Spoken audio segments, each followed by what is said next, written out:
अभी कुछ दिन पहले ही नागपंचमी पे विजय मंदिर के ताले खुलवाने को लेके एक बड़ा आंदोलन आपने छेड़ा। हिंदू तो तैयार है पूजा करने। आप एक तो हमें बैरिकेड लगा देते हो, हमें अंदर नहीं घुसने देते, हमें वहाँ पूजा नहीं करने देते हो, फिर बोलते हो कि नॉन लिविंग है क्योंकि यहाँ पूजा नहीं हो रही। अरे पूजा इसलिए नहीं हो रही क्योंकि तुम रोक रहे हो। वर्तमान में आपकी सबसे बड़ी मांग क्या है? ताला खुलवाना, एएसआई का नाम जो है मॉस्क बताया गया है उसको बदलवाना, या फिर कुछ और? तीनों। ऐसा कहा जाता है कि एक मंदिर का जो उस क्षेत्र का हिस्सा है वो ढह गया और कई सारी मूर्तियां वहाँ उस समय देखने को मिली। क्या वो विदिशा में सबसे बड़ा मुद्दा बना था? मॉस्क स्टेटस भी हटे, मंदिर भी खुले, ताला भी खुले, तीनों डिमांड्स। क्या कभी आपको किसी प्रकार का दबाव देखने को या झेलने को मिला? आते हैं, मतलब फ़ोन आते हैं धमकी वाले, कभी कभी सड़कों पर भी कभी ऐसा होता है।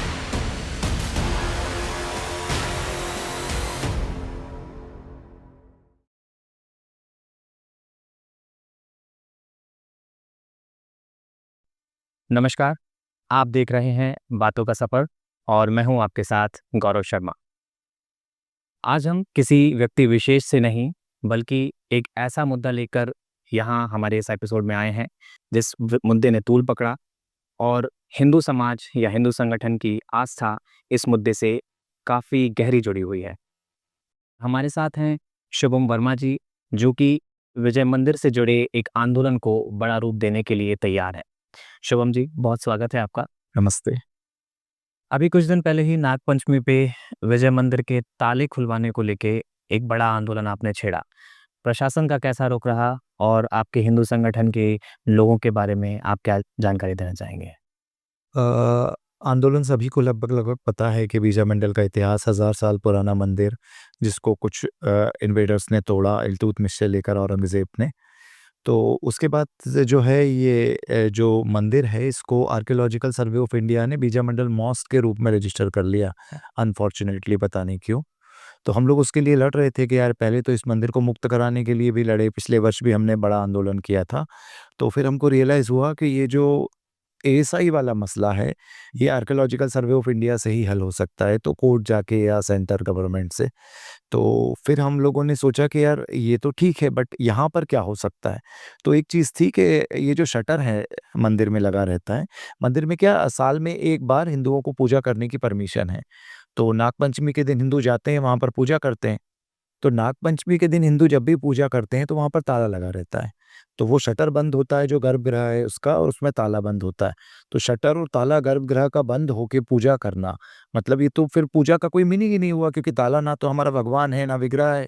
और दूसरी चीज़ कि शटर जो है वो बंद, मतलब पट बंद हो गया। तो अब पट बंद करके पूजा करना हमारा विधान ही नहीं है, अधर्म है। तो हम लोगों ने इस बार वही पता किया कि यार ये शटर कब लगा। तो पता चला शटर जो है ये बहुत बाद में लगा है, पुराने सारे लोग वहाँ पर जाते थे, खुला रहता था। तो ये लगभग 90s के बाद से ही शटर का ये सब आया है, शटर ताला, वरना ताला वहाँ पर नहीं होता था। तो वो किसके आदेश से लगा? तो कलेक्टर के आदेश से लगा। दूसरी एक चीज़ और हमें पता चली कि एक सुरेश जैन करके कलेक्टर आए थे 91 में, तो उन्होंने खुदाई भी अपने आदेश से करवा दी थी। तो उस मंदिर में खुदाई करवाई, मूर्तियाँ निकाली, फिर ये सारी की सारी चीज़ें हुई, म्यूज़ियम भी वहाँ पर लोकल आदेश से बना। तो हमें लगा कि कलेक्टर के आदेश से एक ताला खोलना कोई बहुत बड़ी चीज़ नहीं है, क्योंकि आर्कियोलॉजिकल सर्वे ऑफ इंडिया तो ये करेगा बाद में कि मंदिर का जीर्णोद्धार करना है, नहीं करना है, मंदिर की मॉस्क स्टेटस चेंज करना है, नहीं करना है, नॉन लिविंग, वो सारी चीज़ों पर उसकी बात होगी जो कोर्ट या संसद से होगी। लेकिन ताला खोलना कोई बहुत बड़ी बात नहीं थी हिंदुओं के लिए एक दिन, और आपने पूजा की परमिशन ऑलरेडी दे रखी है। तो हमने यही कहा कि हमारे बुजुर्ग अपमानित होते हैं, बहुत सारे बुजुर्ग लोग मरने की कगार पर हैं जिनने इस आंदोलन को 5-5 पीढ़ी से लड़ा है।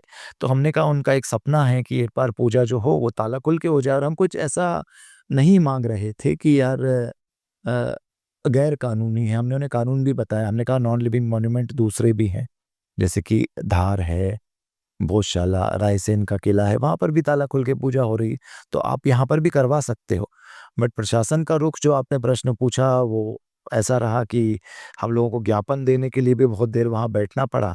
फिर हमने प्रशासन को ज्ञापन दे दिया, उसमें सब लिख के दिया ये सारे सबूतों के साथ, बट प्रशासन का हमें पलट के कोई जवाब नहीं आया। तो फिर हम लोग वहाँ पहुँचे मंदिर, अगले दिन पूजा करने बड़े अच्छे से सबको लेकर, गिरते पानी में, भरी बरसात में भी हम 50 युवा वहाँ पर पहुँचे और खड़े रहे कि शायद ताला खुलेगा, खुलेगा, खुलेगा, बट वहाँ पुलिस प्रशासन लगा हुआ था, बैरिकेड लगे हुए थे, सारा बंद था और they have not given permission to worship, मतलब ताला खोलकर पूजा की परमिशन नहीं दी गई। वो बुज़ुर्ग लोग, शास्त्री जी वगैरह और भी कई लोग आए, उनको भी सबको बोला गया कि नहीं, ताला नहीं खोलेंगे। तो आखिरकार पूजा आखिरकार पूजा तो हम कर ही नहीं सकते ना ताला को बंद ताले की। तो हम लोगों ने तो पहले ही कहा था कि बंद ताले में पूजा नहीं होती, पट बंद करके पूजा करना शास्त्र सम्मत नहीं है, अधर्म है। आप एक युवा हैं और विदिशा से जुड़ा इतना संवेदनशील मुद्दा और आप काम इस पे कर रहे हैं। आखिर ये सोच कैसे शुरू हुई? हमारे पूर्वज भी असल में इस मंदिर के लिए लड़े थे। मेरे दादाजी जो छोटे भाई थे, निरंजन वर्मा जी जो छोटे दादाजी थे, तो वो हिंदू महासभा की तरफ से इस आंदोलन को शुरुआत वहाँ से की थी उनने।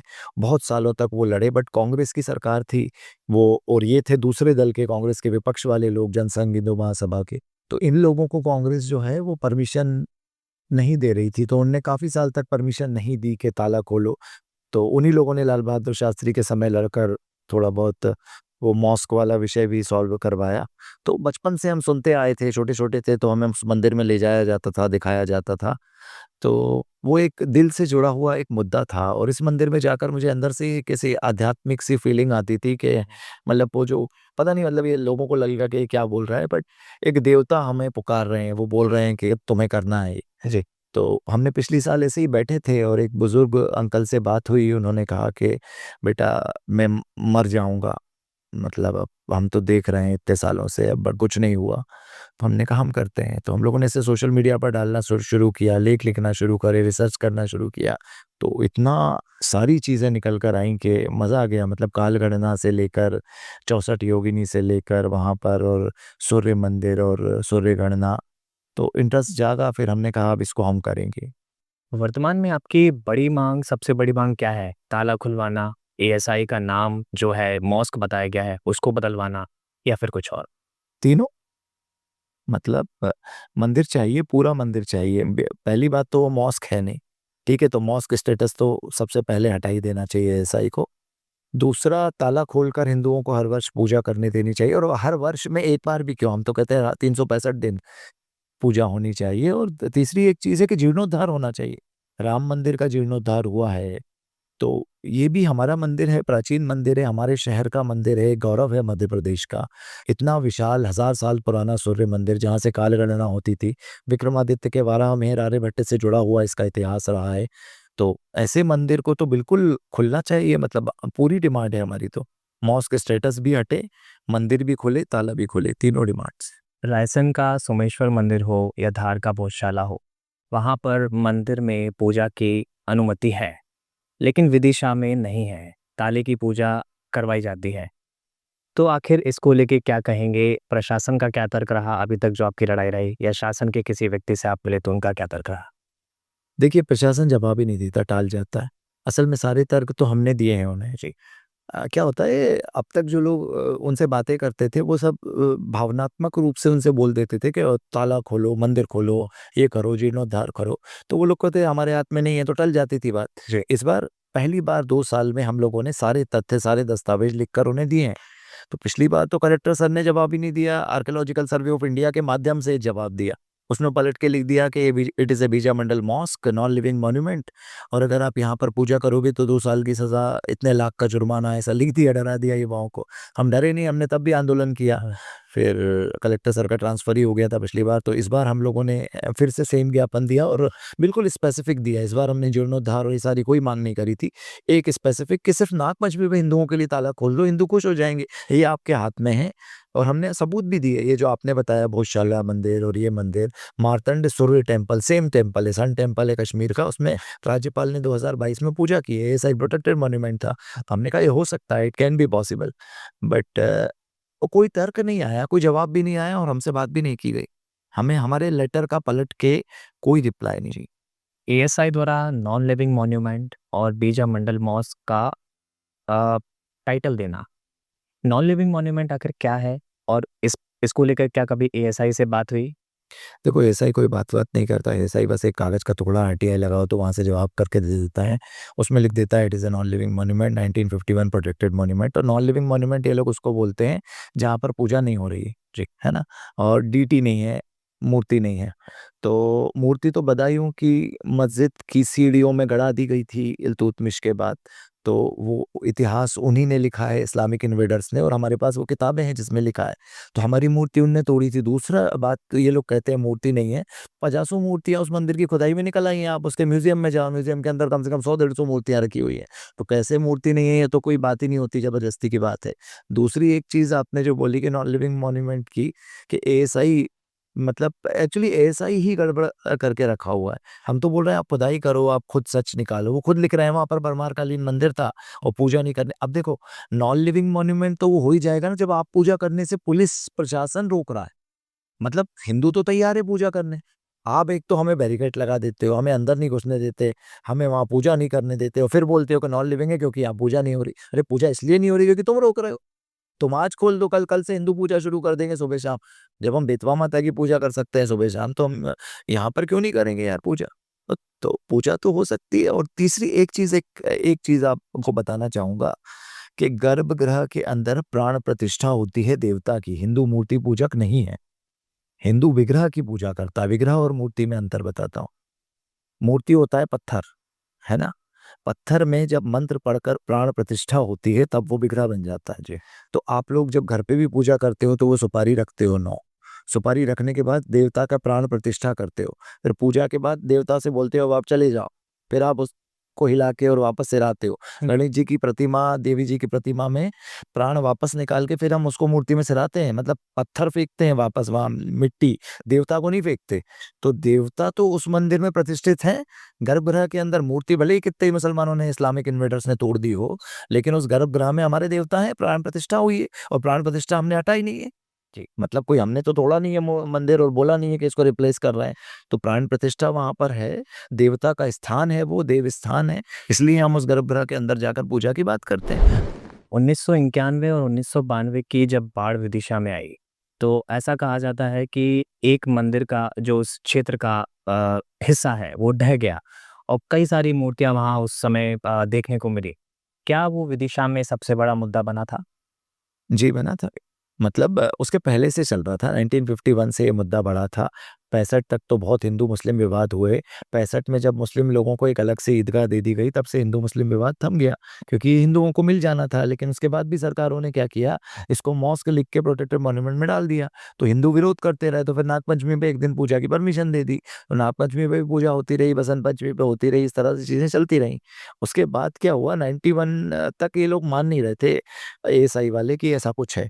लेकिन बहुत तेज़ बारिश होने से एक दीवार ढही वहाँ पर, गणेश जी और विष्णु जी, सूर्य देवता, भगवान शिव और सब निकल आया।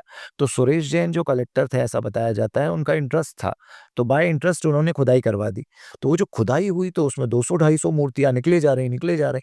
बट अनफॉर्च्यूनेटली कांग्रेस सरकार ने उस कलेक्टर का ट्रांसफ़र कर दिया। हाँ। और एएसआई ने जो जीर्णोद्धार शुरू किया था उनका भी ट्रांसफ़र कर दिया। तो सब चीज़ें रोक-राक के वहाँ पे ताला पटक दिया। अब जो आप देखते हो वो स्वरूप उस समय निकल कर आया। तो जनता भड़की भी थी, लेकिन कुछ हुआ नहीं उसके बाद। जी। ये एक सामुदायिक विशेष मुद्दा है, तो आप एक बड़े आंदोलन से जुड़े हैं। क्या कभी आपको किसी प्रकार का दबाव देखने को या झेलने को मिला? आते हैं, मतलब फ़ोन आते हैं धमकी वाले कभी-कभी, सड़कों पर भी कभी ऐसा होता है। और कई बार पुलिस सीआईडी के भी उस तरह के जब आंदोलन होता है स्पेशली, वैसे साल भर नहीं आते, बट फ़ोन आते, क्या कर रहे हो? कैसे कर रहे हो? कभी रात को गाड़ी खड़ी हो जाती है किसी की, कहीं कुछ होता है। लेकिन अब कर रहे हैं तो कर रहे हैं यार।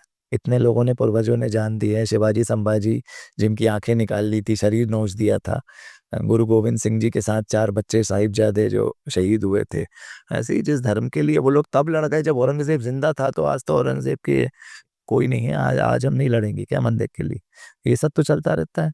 हम, हमारा को कुछ होगा, दूसरे खड़े होंगे। दूसरे पक्ष की ओर से 1965 की किसी चीज़ का ज़िक्र हवाला दिया जाता है। तो क्या वो कोई ऐसा संशोधन या कोई ऐसी चीज़ है 1965 की जो आप बताइए क्या हवाला दिया जाता है? जी। बताइए क्या है? नहीं, यदि कुछ हो तो मेरे पास सवाल है, तो मैंने आपसे पूछा कि मुस्लिम वही समुदाय। बोल रहा हूँ कि मुस्लिम समाज के पास क्या सबूत है, लेकर आएँ ना। जी। कौन-सा सबूत है उनके पास? लाएँ, साबित करें, दिखाएँ। हवाला तो सिर्फ बोलकर नहीं होता ना।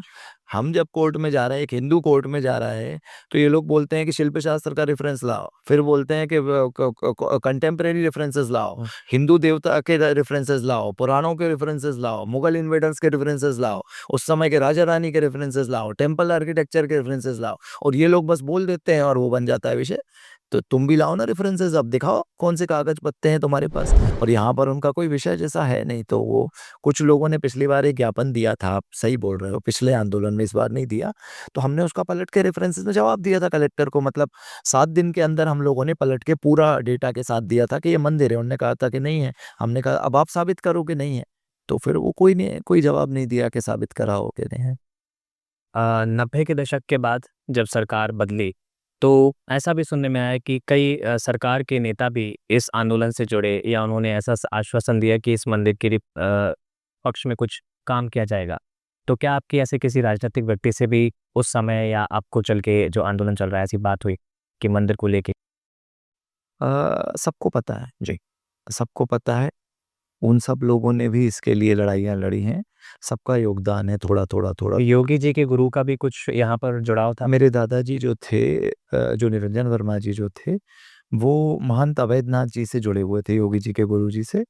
और महंत वो एक्चुअली हिंदू महासभा में थे, तो महंत अवैधनाथ जी ही उसके हेड थे। तो और ये भी यूपी से पढ़े हुए थे, इनने लॉ की जो डिग्री की थी, तो ये सारे लोग टॉप लेवल पर वहाँ से जुड़े थे। तो जब विदिशा में आंदोलन 50-60s में हुए, तो उन लोगों ने भी वहाँ से पूरा सपोर्ट रहता था। हिंदुओं के जत्थे देश भर से भरा कर आते थे। मतलब अभी तो ये कुछ नहीं है, 40-50 लोग, 100 लोग हम लोग जो कर रहे हैं। मतलब हज़ार-हज़ार लोग, 50-50 हज़ार लोग ऐसे आंदोलन हुए हैं इसके लिए। तो मतलब बहुत कांग्रेस सरकारों में तो बहुत ज़्यादा उन लोगों ने लाठीचार्ज कर देते थे, गिरफ्तार कर लेते थे। मतलब नमाज़ होने, ईद ईद आने वाली है, उसके 20-20 दिन पहले से हमारे लोगों को जेल में डाल दिया जाता था कि तुम बवाल करोगे, तुमको छोड़ नहीं रहे। बहुत चीज़ें हुई। तो महंत अवैधनाथ जी को ये विषय पता था, और दादाजी के साथ उनका सपोर्ट था। तो उन लोगों ने भी इस विषय को उठाया था, बट कांग्रेस सरकार के नेहरू जी और ये सब लोग थे, इन लोगों ने माना नहीं उस। आप कई जगह पर टुकड़ों में कहें कि बैठकें लेते हैं युवाओं की, कई बार इकट्ठा भी आप लोग होते हैं। युवाओं का क्या रुख रहता है इस मुद्दे के लिए? युवा सब समर्थन में है। हर युवा चाहता है कि ये हो, और विदिशा की जनता में शायद ही कोई ऐसा हिंदू हो जो ये नहीं चाहेगा कि ये ना हो। हुँ, हुँ। तो कई लोग डर के कारण नहीं आते पुलिस प्रशासन के, ये बात सही है, क्योंकि उनको लगता है कि कभी हमारे ऊपर कोई केस ना हो जाए, क्योंकि अभी कुछ लोगों पर, हमारे साथियों पर जो पिछली साल थे, उन पर गौरक्षा और इन सब के केस वेस हुए थे। तो लेकिन ऐसा है कि युवा साथ में है, सारा युवा साथ में है। बल्कि मैं तो बोलता हूँ आज के समय के मतलब कांग्रेस, भाजपा, ये भी ऐसा कुछ नहीं है, वो लोग भी साथ में हैं बहुत सारे। मैंने एक आरटीआई लगाई थी जी, एक इंटरेस्टिंग चीज़ बताता हूँ। तो उसके जवाब में मैंने पूछा था कि क्या है आपका, ये मंदिर है, वो है, मतलब घुमा-फिरा कर 3-4 बार पूछा, तो एक बार जवाब आया कि उनके इतिहासकारों के अनुसार ये मंदिर है। हिंदू मा ऐसा ही बोल रहा है। उनके इतिहासकारों के अनुसार ये आपके मंदिर। पास गुप्ता सबूत है। हाँ, मेरे पास आरटीआई का जवाब रखा हुआ है कागज़ में, हाथ में है मेरे। तो वो खुद बोल रहे हैं कि मंदिर है हमारे हमारे इतिहासकारों के अनुसार, लेकिन उनने अपने डॉक्यूमेंट्स में उसको लिख रखा है बीजा मंडल मॉस्क। तो इट इज़ सेल्फ कॉन्ट्राडिक्टरी। अब मैं इस बात को बोल रहा हूँ तो ऐसा ही मान नहीं रहा, कहीं कुछ नहीं है, कह रहे हैं कोर्ट चले जाओ, कोर्ट चले जाओ। जिस आदमी से बात करो, नेताओं से बात करो तो कोर्ट चले जाओ, एएसआई से बात करो कोर्ट चले जाओ, प्रशासन से बात करो कोर्ट चले जाओ। शायद सुप्रीम कोर्ट की ओर से, सरकार की ओर से जवाब देना बाकी है अभी, इस कारण से कोर्ट नहीं जा पा रहे। हाँ, कोर्ट की हमने सोचा था, लेकिन सुप्रीम कोर्ट की तरफ से संभल केस में एक ऑर्डर आया। एक्चुअली क्या हुआ था, अयोध्या खुल गया। अयोध्या के बाद बहुत मामले खुले। काशी खुला, मथुरा खुला, फिर भोजशाला, तो इस तरह के कई यूपी से बहुत सारे मामले गए, बहुत जगहों से मामले जाने लगे। तो सुप्रीम कोर्ट परेशान हो गया। सुप्रीम कोर्ट ने कहा कि 1991 places of worship act, Congress एक एक्ट ले आई थी 1991 में। तो कांग्रेस बोल रही थी कि यथास्थिति में जो जैसी है मंदिर वो, तो वो यथास्थिति में रहेंगे। तो उस तरह का भी ले आई थी, तो उसके भी केसेस वहाँ पर जा रहे थे। हमारा उससे लेना-देना ज़्यादा नहीं है। तो वो सुप्रीम कोर्ट ने संभल केस में ऐसा बोल दिया कि इन सारे मुद्दों को इकट्ठा करके, क्लब करके सरकार एक कुछ जवाब बनाए या बिल लाए, तो जब तक वो वैसा नहीं करेगी तब तक इस तरह का कोई भी केस से। सेशन कोर्ट, हाई कोर्ट और सुप्रीम कोर्ट में नहीं सुना जाएगा। तो अब सुप्रीम कोर्ट ने भाई ने वहाँ से रोक लगा दी। इस कारण वरना हम आते नहीं, हम मतलब हम इस पक्ष में थे ही नहीं कि इस बार हम ऐसा कुछ करें। हम पिछली बार कर चुके थे, एक ही बार में हम जान गए थे ये लोग नहीं मानेंगे। तो बट वही रो कोर्ट के लिए केस की रोक लगा रखी है और बाकी सारे लोग कह रहे हैं कि कोर्ट चले जाओ। तो वो इनफाइनाइट लूप जो होता है कंप्यूटर साइंस में वही लगा हुआ है। आज या कल में ही यदि मंदिर का ताला खुल जाता है, सबसे पहला आपका काम क्या रहेगा? पूजा करेंगे जाकर हिंदुओं के साथ जाकर पूजा करेंगे, खुश होंगे और बल्कि हम तो बोलते हैं कि सब मिलकर उसके लिए जीर्णोद्धार करें और विशाल मंदिर जैसा पहले था, वैसा एक विशाल मंदिर बनाया जाए। विदिशा का गौरव है, देश का गौरव है। और सारी दुनिया देखे, देश देखे, क्योंकि कालगणना का बहुत बड़ा क्षेत्र है वो सारी चीज़ें वहाँ पर निकल आएँ। यक्ष यक्षिणियों का वहाँ पर वो है, 10 दिक्पालों का वहाँ पर है, योगिनियों का वहाँ पर है, चर्चिका माता का वहाँ पर है। तो ये सारी चीज़ों पर तो मैं बोलता हूँ साइंटिफिक रिसर्च भी होनी चाहिए कि टेम्पल में कैसे शक्तियों का वास होता था, वही आर्किटेक्चर क्यों होता था, पहली किरण कैसे गर्भगृह में जाकर शिवलिंग पर या सूर्य प्रतिमा पर पड़ती थी। इन सब के पीछे बहुत बड़ा साइंस है और ये स्टडी होना चाहिए। मतलब it is not only about आस्था, ये मतलब भारतीय ज्ञान परंपरा का एक बहुत बड़ा वो है। मतलब विदिशा से ट्रॉपिक ऑफ कैंसर निकलता है। विगत दिशाएँ आकर मिलती थी, इसलिए ये विदिशा है। दशार्ण प्रदेश इसे बोलते थे, 10 दिशाएँ मिलती थी। तो इसका एक वैज्ञानिक कालगणना का पंचांग बनाने का महत्व है विदिशा का। यहाँ पर आप देखोगे उदयगिरी पर युधिष्ठिर संवत दिखाई देता है। तो कितनी पुराना ये शहर रहा होगा। तो मैं चाहता हूँ वो सब एक्सकेवेट हो, बट देन पता नहीं क्यों मूर्तियाँ सड़ रही हैं म्यूज़ियम में। अगला कदम हाँ, आपका क्या रहेगा? अगला कदम तो हम अब अनुनय-विनय करने के पक्ष में तो नहीं है बिल्कुल भी। अब हम अगली नाग पंचमी पर कोई ज्ञापन देंगे और रोएँगे उनके सामने, ये नहीं करेंगे, हो गया है। जी। अब हम कोशिश यही करेंगे कि या तो ऊपर से सॉल्व हो या कोर्ट से सॉल्व हो। जब खुलेगा कोर्ट का ये सुप्रीम कोर्ट वाला तो उसमें जाकर, बट अब भरोसा उठ गया है कि ये लोग तो नहीं करेंगे। मंदिर हो या मस्जिद, धरोहर इतिहास की पहचान होती है, लेकिन जब वो आस्था से जुड़ जाती है, तो सवाल गहरे हो जाते हैं। कुछ ऐसे ही मुद्दे फिर हम लेकर वापस हाज़िर होंगे। आप जुड़े रहिए बातों के सफ़र के साथ। नमस्कार। धन्यवाद।